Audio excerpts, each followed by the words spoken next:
the Big Ten. We got one wrong. Not too bad, not too bad. We start with Penn State versus Ohio State. 20.5 points in favor for the Buckeyes. I believe they more than cover, if that math is right. Game was pretty close to begin with, especially going into halftime, but Ohio State made the right adjustments and get the job done with a 38-14 win. We keep moving to Illinois, hosting Rutgers. They beat the Scarlet Knights 35-13. Illinois was favored by 12 points. That warranted for sure, as they more than covered there at home and kind of get back into the groove. It looks like they don't have the best of chances to get into the playoff, as they'll be already a 3-loss team. But I've seen crazier things, but we'll have to wait and see. We have Indiana blowing out Maryland next up, 55-10. The Hoosiers were favored by 22 points. A lot of big lines being set here. Anyways, but yeah, Indiana, best offense I think in the country, does what the best offense what I think in the country does, with a big 55-point line set there. Next up is Minnesota playing Michigan State. They win 23-20.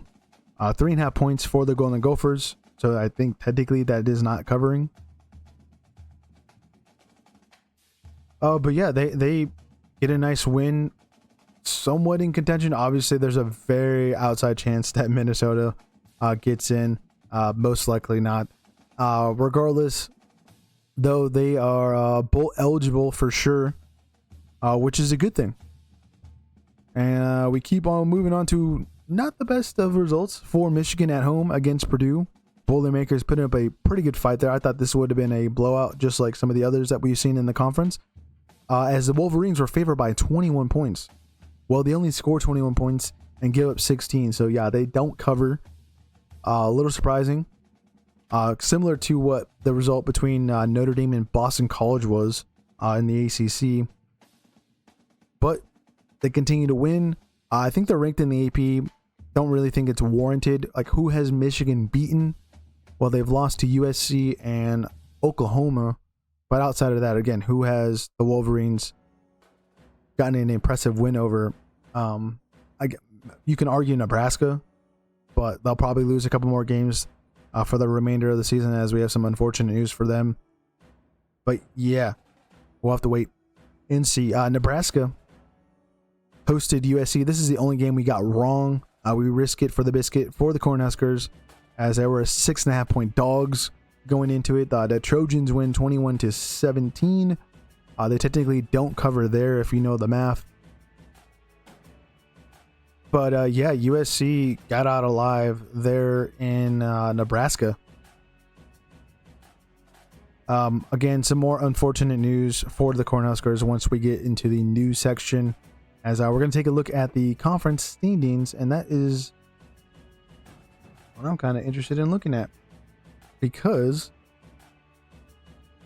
more or less not for the top teams, but for kind of the teams outside, because those will be the programs possibly playing not for a conference title necessarily, but get into the playoffs somehow, some way. We start with obviously Indiana, Ohio State. 2 of the 4 teams remaining undefeated. They most likely play for a conference title in Indianapolis later this season. But we have to talk about Michigan, who are 5-1, 7-2 overall again, but who have they beaten? Oregon, 4-1, 7-1 in the conference. Actually, I kind of want to see who Oregon plays. I know they obviously play Washington, but I think USC is on that schedule. Yeah, USC, Minnesota. They got Iowa on the road. That's going to be pretty interesting. I think Oregon probably is that number 3 team to get in. You have Iowa, who has only lost 1 game so far in conference. That was to Indiana, and that was a very close affair. USC 4-1. You know, they'll have Oregon. I would put the UCLA as a game that they could possibly can lose. They have Northwestern on a weeknight game at home, and then they also have Iowa at home. So realistically, I probably see them lose, 2 out of those 4 remaining games, to be quite honest with you, which is so much of an improvement. I mean, still another not high standard season, but it is Lincoln Riley and it's USC. Minnesota, again, very outside chance. They have 2 losses. They don't probably get in for sure to the conference championship game. Same thing for Northwestern and Washington and UCLA. I think last week we're kind of looking at those 2 lost teams are it is possible, but again, is Ohio State, Indiana going to lose a game? Most likely not, because Ohio State just has Purdue, UCLA, Rutgers.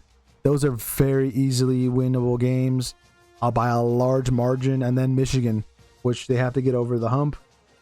And then for Indiana, the remainder of their schedule looks pretty good. They have to go to Happy Valley. I think in the beginning of the season, that looked like a very tough game, but a very winnable game. And the line for that one, which we're going to talk about, is very large between them and then the Indy Lions.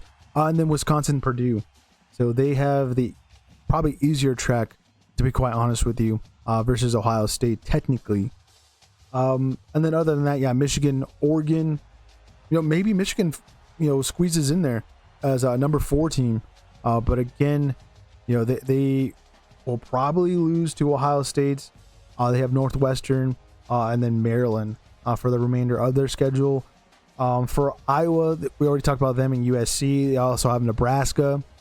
So that number 4 team, which I think is very possible for the conference to get in, looking all right. As